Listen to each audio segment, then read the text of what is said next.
Poetry Center, bringing poetry to Paterson since 1980 at Passaic County Community College.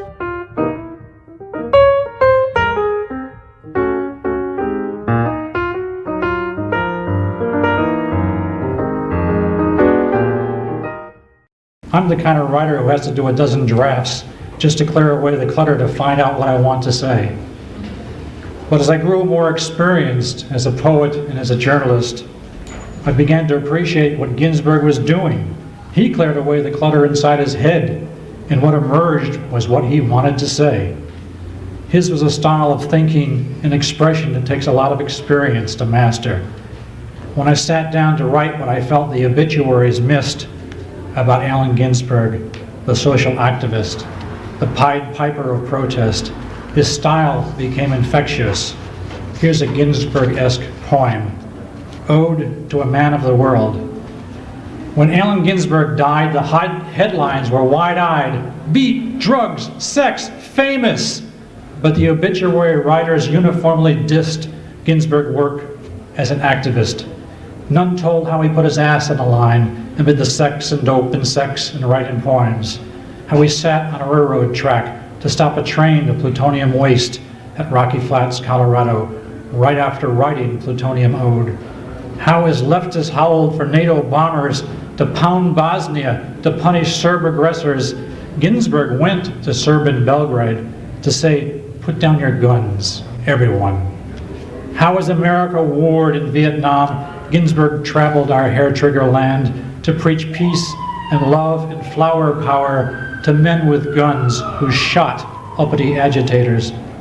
The bearded boy wonder who chanted Om, Om, Om after taking tokes of pot at scenic spots grew into a balding man who organized poets and other folks to work to save the world. When a woman's heart bursts in Waterville, a woman screams equal in Hanoi, Ginsberg cried out in Wichita Vortex Sutra, not safely in New York, but on the road in Kansas.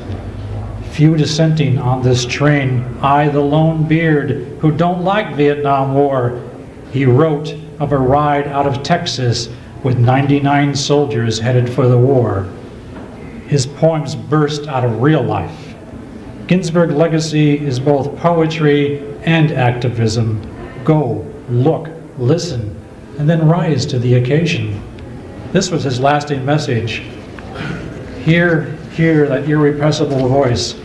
These are some notes from my last news article last fall when he was reading poetry at the Poetry Festival at Waterloo Village.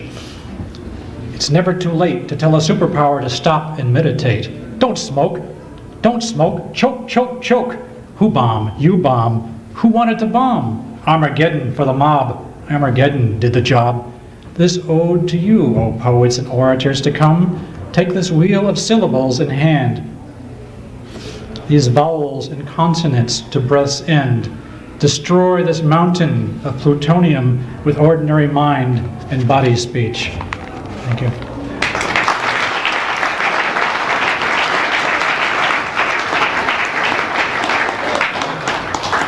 We're going to break for a short reception, but before we do, I'd like to ask Kelvin Quince and the Kelvin Quince duo to come and just begin playing one song, and then maybe you could play during our reception. We're not making you into a wedding band musician, Kelvin. Kelvin Quince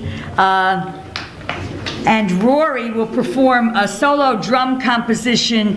Rory Quince will perform a solo drum composition entitled Poetic Rhythms. The duo will perform Paterson's Blue Walk and Spring Lane. And I'll announce it. Is he going to play he's playing now? Okay. And then you'll play a little bit during the, thank you. I really am not reducing you to. Go ahead, Rory. Let's hear from you. Here's another father-son duo.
I'm Elliot Katz, a New Brunswick poet and activist.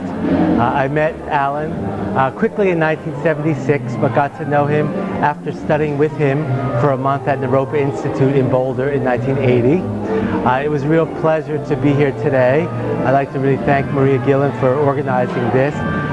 What we got a chance to see was a lot of people who knew Alan and admired Alan from a lot of different places. Alan was incredibly good at making people feel special, at bringing friends from different scenes together, and at inspiring people in a lot of different ways. For me, Alan was always influential both as a great poet and as an important political activist, somebody who really set an example of how one could live a principled life that was both poetically motivated, politically charged, and filled with spiritual compassion and personal integrity. Hi, I'm Joel Gatomac, Allen Ginsberg's first cousin. We were very close for many, many years, more before his famous entry into the world stage, or onto the world stage, as a poet, philosopher, and certainly friend of the world. Alan was loved by many people. I never realized by how many. I am a physician. I was with him the last 16 hours of his life, tending to him when he went into coma. The last words that he spoke were to me, saying that he was tired, he just wanted to sleep. He lay back in his bed and said to me, "Why don't you read some of my latest poems? They're over there on the chair." I reached over, started to read them, looked up, he was asleep. He never awoke. He died at 2:39 the next morning. Many people were saddened by his passing. Certainly all of his friends and people that he touched around the world. He was very kind. He was always honest and very generous. Wonderful person. I'll miss him dearly, as will the world. Thank you. So it's kind of bittersweet to be here today, but we are celebrating Alan's life, and that's the good part, but it also makes me realize personally how much I miss him. Thank you. My name is Rochelle Kraut, and I'm very happy to be here participating in this event, this memorial reading with Allen Ginsberg, and hearing how Alan really touched the lives of so many people here in New Jersey, and just happy to hear what they had to say. Thank you.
Hi, I'm Joe Vril. I'm a teacher at Kennedy High School in Paterson.